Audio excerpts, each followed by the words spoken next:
نحمدہ و نصلی علی رسولہ الکریم۔ میرے معزز سامعین، آج وتر کی نماز کے متعلق ایک دو مسئلہ بیان کرنا ہے۔ سائل کا سوال ہے کہ اگر ہم وتر کی نماز ادا کر رہے ہیں اور وتر کی دوسری رکعت ادا کرنے کے بعد میں ہونا تو یہ چاہیے تھا کہ ہم تشہد کے لیے بیٹھتے، لیکن ہم بھول سے تیسری رکعت کے لیے کھڑے ہو گئے اور تیسری رکعت کے قیام میں جانے کے بعد میں ہمیں فوراً یاد آیا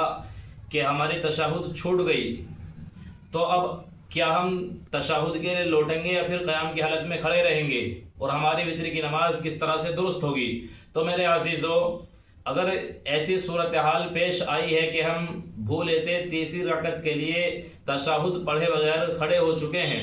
تو اب ہمیں قیام کی حالت میں ہی باقی رہنا چاہیے اور بالترتیب اپنی تیسری رکعت کو پورا کرنے کے بعد میں اخیر میں تشہد پڑھنے کے بعد میں سجدہ سہو کر کے اپنی نماز کو مکمل کر لیں، آپ کی وتر کی نماز درست ہو جائے گی۔ اسی طرح سے دوسرا مسئلہ یہ ہے کہ اگر وتر کی نماز میں دعائے قنوت بھولے سے چھوٹ گئی اور ہم سورت پڑھنے کے بعد ڈائریکٹ رکوع میں چلے گئے، تو اب کیا ہم کھڑے ہو کر کے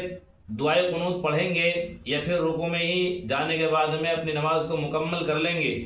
تو کس طرح سے اگر ہماری بھولے سے دعائے قنوت چھوٹ جاتی ہے تو ہماری وتر کی نماز کس طرح سے درست ہوگی؟ تو میرے عزیزو، اگر ایسی صورتحال پیش آئی ہے کہ بھولے سے دعائے قنوت چھوٹ گئی، تو اس کی بھی صورت یہی ہے